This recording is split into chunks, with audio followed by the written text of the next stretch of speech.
नमस्कार भक्तों। कथा आरंभ करने से पहले मैं आपको एक छोटी सी प्रेरणादायक बात सुनाना चाहूंगी जो हमारे जीवन को एक नई रोशनी देती है। कहते हैं जिस दिन मन भगवान की ओर मुड़ जाए वही दिन जीवन की सबसे बड़ी सफलता है। और एकादशी का पावन व्रत मन को उसी दिव्य दिशा में ले जाने का सबसे सरल और सुंदर मार्ग है। आज की कथा शुरू करने से पहले बस एक पल अपने मन को शांत कीजिए। सोचिए कि आपकी सारी समस्याएं, चिंताएं और दुख भगवान के चरणों में रखे जा चुके हैं। अब बस आपका और भगवान का पवित्र संवाद शुरू होने वाला है, क्योंकि कहते हैं एकादशी की कथा सिर्फ सुनी नहीं जाती, उसे हृदय में उतारा जाता है। चलिए इसी शुभ भाव से शुरू करते हैं आज की पावन एकादशी कथा। एकादशी महिमा कथा धर्म, भक्ति और चमत्कार से भरी एक लंबी, प्रेरणादायक और पौराणिक कहानी।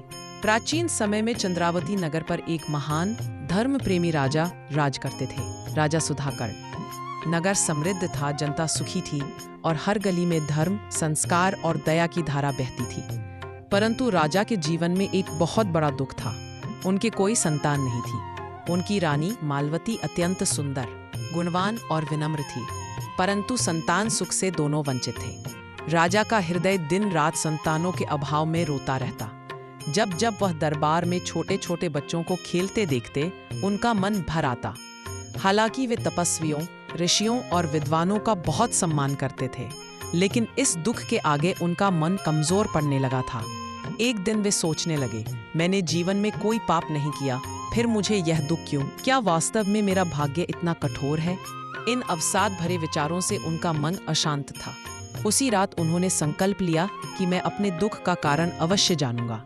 अगली सुबह राजा ने रानी से कहा, देवी, मैं अपने जीवन का सत्य जानने के लिए वन यात्राएं करूंगा। जहां भी कोई तपस्वी मिलेगा, उनसे मार्ग पूछूंगा, शायद कोई उपाय मिल जाए। रानी ने नम्रता से उनकी आज्ञा स्वीकार की। कुछ ही दिनों में राजा ने राजपथ, घाटियां, पहाड़, तपोवन और आश्रमों का दौरा किया, परंतु किसी भी ऋषि ने प्रसन्न होकर उन्हें समाधान नहीं दिया। एक दिन वे नर्मदा नदी के किनारे पहुंचे, जहां घने वृक्षों में लिपटा हुआ शांत और पवित्र तपोवन था। वहां दूर से उन्हें दिव्य ज्योति दिखाई दी। उस आश्रम में एक महान तपस्वी थे, ऋषि हरिताश्व, जिन्हें देवतागण भी प्रणाम करते थे। राजा ने उनके चरण पकड़ लिए और भर्राए हुए स्वर में बोले, भगवान, मेरे जीवन में संतान सुख नहीं है। क्या ये मेरे पूर्व जन्म का पाप है? मेरी मनोकामना पूरी क्यों नहीं होती? ऋषि ने ध्यान लगाया और दिव्य दृष्टि से राजा का पूर्व जन्म देखा। कुछ क्षण बाद उन्होंने आंखें खोली और बोले, राजन, तुम दुर्भाग्यशाली नहीं हो, परंतु पिछले जन्म में तुमने एकादशी का अपमान किया था। यही कारण है कि इस जीवन में तुम्हें दुख मिला। राजा चौंक गए। उन्होंने सिर झुका लिया। ईश्वर, मैं तो एकादशी का महत्व भी नहीं जानता, कृपा कर मेरी अज्ञानता दूर करे। ऋषि मुस्कुराए और बोले, सुनो राजन, एकादशी की उत्पत्ति दिव्य है। इसकी कथा सुनने मात्र से 100 जन्मों के पाप नष्ट हो जाते हैं। ऋषि हरिताश्व बोले, बहुत समय पहले अत्यंत शक्तिशाली असुर मूर हुआ करता था। वह देवताओं को प्रताड़ित करता, यज्ञों को नष्ट करता और ऋषियों को सताता था। उसकी शक्ति इतनी अधिक थी कि देवताओं ने स्वर्ग छोड़ दिया। तब सब देवता साथ मिलकर भगवान विष्णु की शरण में पहुंचे। भगवान ने कहा, मैं स्वयं असुर मूर का अंत करूंगा। भगवान विष्णु बद्री वन की एक गुफा में मुरासुर का सामना करने पहुंचे। लंबा युद्ध हुआ, 1 दिन, 2 दिन, 10 दिन, पर मुरासुर हार नहीं रहा था। थककर भगवान उसी गुफा में विश्राम करने लगे। तभी अचानक असुर मूर गुप्त मार्ग से गुफा में पहुंच गया। वह सोते हुए भगवान पर वार करने ही वाला था कि उसी क्षण भगवान के शरीर से एक दिव्य तेजस्विनी कन्या प्रकट हुई। वह अत्यंत प्रभावशाली, अद्भुत और देदीप्यमान थी। उस कन्या ने तलवार उठाई और चुटकी में मुरासुर का सिर धड़ से अलग कर दिया। भगवान विष्णु ने जब यह दृश्य देखा तो प्रसन्न होकर कहा, देवी, तुमने मेरी रक्षा की है, इसीलिए तुम्हारा नाम एकादशी होगा। जो मनुष्य तुम्हारा व्रत रखेगा उसके पाप नष्ट होंगे, उसे मोक्ष प्राप्त होगा। उस दिन से एकादशी को पाप नाशिनी मोक्षदायिनी विष्णु प्रिय तिथि बताया जाता है। कथा समाप्त कर ऋषि ने राजा से कहा, राजन, तुम यदि सच्चे मन से एकादशी व्रत रखोगे तो न केवल तुम्हारा पाप नष्ट होगा, बल्कि तुम्हें अद्भुत फल भी मिलेगा। राजा ने हाथ जोड़कर प्रणाम किया और कहा, अब मैं जीवन भर एकादशी का व्रत नहीं छोड़ूंगा। राजा सुधाकरण ने लौटकर पहली ही एकादशी से व्रत आरंभ कर दिया। दिन भर उपवास, पूजा, सूर्य नमस्कार, हरि नाम संकीर्तन और रात्रि में जागरण उन्होंने पूरी निष्ठा से पालन किया। धीरे धीरे उनकी काया तेजस्वी हो उठी, मन शुद्ध होने लगा, राजमहल में शांति का भाव फैल गया। एक रात जब वे मंदिर में दीपक जलाकर मंत्र जप रहे थे, अचानक एक तेजस्वी प्रकाश का अनुभव हुआ। उन्हें लगा जैसे किसी ने उनके सिर पर हाथ रखा हो। ये आशीष थी स्वयं नारायण की। राजा की आंखों से आंसू बह निकले। वे समझ गए एकादशी का प्रभाव प्रारंभ हो गया है। कुछ महीनों बाद रानी मालवती ने राजा को बताया, स्वामी, मुझे मातृत्व का आशीर्वाद मिला है। राजा भाव विभोर हो उठे। प्रजा में उत्सव मनाया गया। धर्म घंटियों की ध्वनि आकाश में गूंजने लगी। समय आने पर रानी ने एक सुंदर तेजस्वी पुत्र को जन्म दिया। राज्य हर्ष और मंगल से भर गया। साल बीतते गए, राजकुमार बड़ा होने लगा। जहां भी राजा जाते वे एकादशी की कथा अवश्य सुनाते।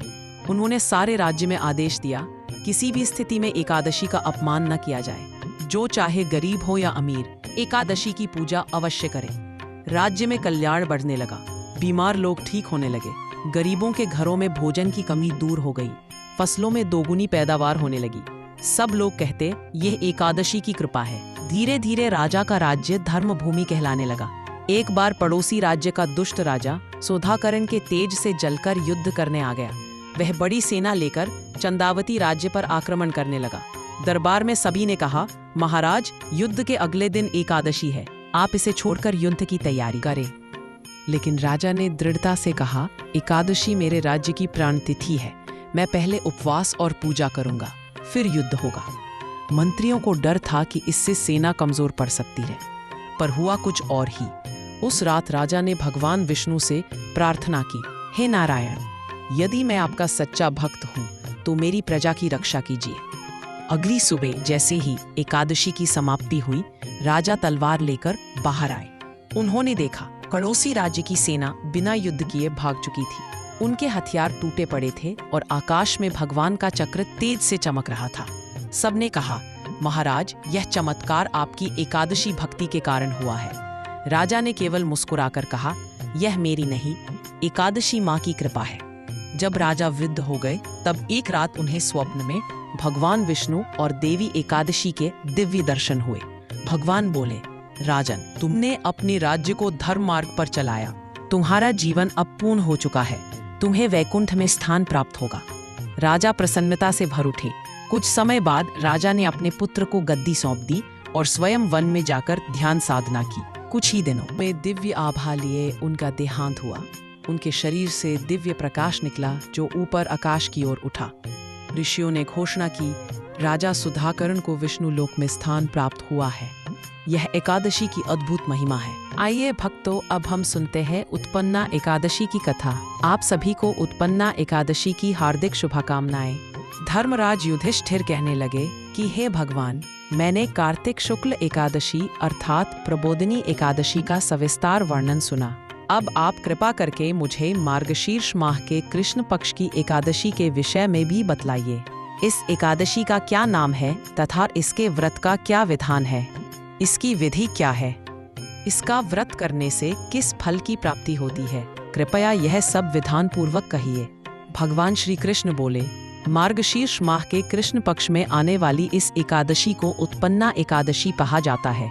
यह व्रत शंखोद्धार तीर्थ में स्नान करके भगवान के दर्शन करने से जो फल प्राप्त होता है उसके बराबर पुण्य मिलता है। व्रत करने वाले भक्त को चोर, पाखंडी, परस्त्रीगामी, निंदक, मिथ्याभाषी तथा किसी भी प्रकार के पापी से बात नहीं करनी चाहिए। इसका महात्म्य मैं तुमसे कहता हूँ, ध्यान पूर्वक सुनो। उत्पन्ना एकादशी व्रत कथा। युधिष्ठिर कहने लगे कि हे भगवान, आपने हजारों यज्ञ और लाख गोदान को भी एकादशी व्रत के बराबर नहीं बताया।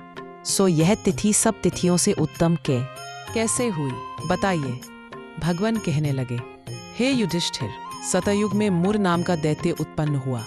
वह बड़ा बलवान और भयानक था। उस प्रचंड दैत्य ने इंद्र, आदित्य, वसु, वायु, अग्नि आदि सभी देवताओं को पराजित करके भगा दिया।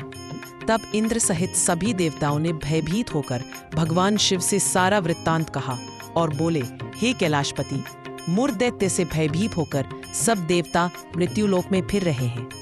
तब भगवान शिव ने कहा, हे देवताओं, तीनों लोकों के स्वामी, भक्तों के दुखों का नाश करने वाले भगवान विष्णु की शरण में जाओ, वे ही तुम्हारे दुखों को दूर कर सकते हैं।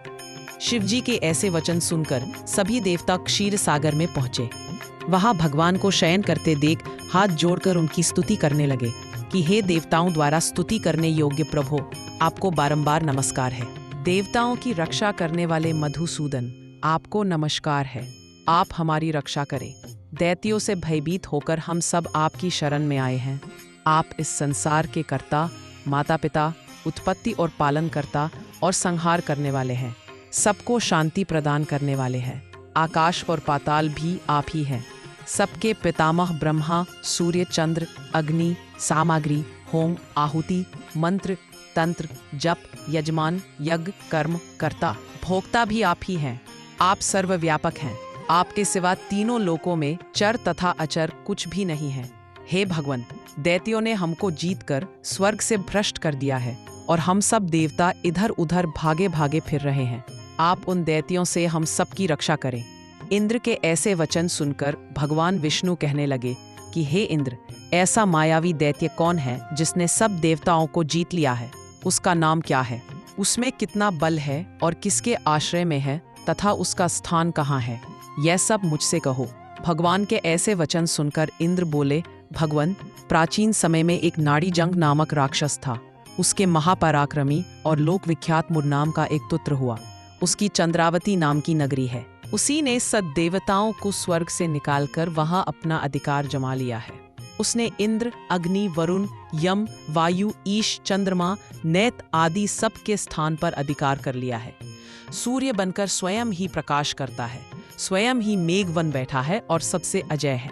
हे असुर निकंदन, उस दुष्ट को मारकर देवताओं को अजय बनाइए। यह वचन सुनकर भगवान ने कहा, हे देवताओं, मैं शीघ्र ही उसका संहार करूंगा। तुम चंद्रावती नगरी जाओ। इस प्रकार कहकर भगवान सहित सभी देवताओं ने चंद्रावती नगरी की ओर प्रस्थान किया। उस समय जब दैत्य मुर सेना सहित युद्ध भूमि में गरज रहा था, उसकी भयानक गर्जना सुनकर सभी देवता भय के मारे चारों दिशाओं में भागने लगे। जब स्वयं भगवान रणभूमि में आए तो दैत्य उन पर भी अस्त्र शस्त्र आयुध लेकर दौड़े। भगवान ने उन्हें सर्प के समान अपने बाणों से बींध डाला। बहुत से दैत्य मारे गए, केवल मुर बचा रहा। वह अविचल भाव से भगवान के साथ युद्ध करता रहा। भगवान जो भी तीक्ष्ण बाण चलाते वह उसके लिए पुष्प सिद्ध होता। उसका शरीर छिन्न भिन्न हो गया, किंतु वह लगातार युद्ध करता रहा। दोनों के बीच मल्ल युद्ध भी हुआ। 10,000 वर्ष तक उनका युद्ध चलता रहा, किंतु मुर नहीं हारा। थककर भगवान बद्रिकाश्रम चले गए। वहां हेमवती नामक सुंदर गुफा थी। उसमें विश्राम करने के लिए भगवान उसके अंदर प्रवेश कर गए। यह गुफा 12 योजन लंबी थी और उसका एक ही द्वार था। विष्णु भगवान वहां योग निद्रा की गोद में सो गए। मुर भी पीछे पीछे आ गया और भगवान को सोया देखकर मारने को उद्यत हुआ। तभी भगवान के शरीर से उज्ज्वल कांतिमय रूप वाली देवी प्रकट हुई। देवी ने राक्षस मुर को ललकारा, युद्ध किया और उसे तत्काल मौत के घाट उतार दिया। श्री हरि जब योग निद्रा की गोद से उठे तो सब बातों को जानकर उस देवी से कहा कि आपका जन्म एकादशी के दिन हुआ है, अतः आप उत्पन्ना एकादशी के नाम से पूजित होंगी। आपके भक्त वही होंगे जो मेरे भक्त हैं। जय श्री हरि।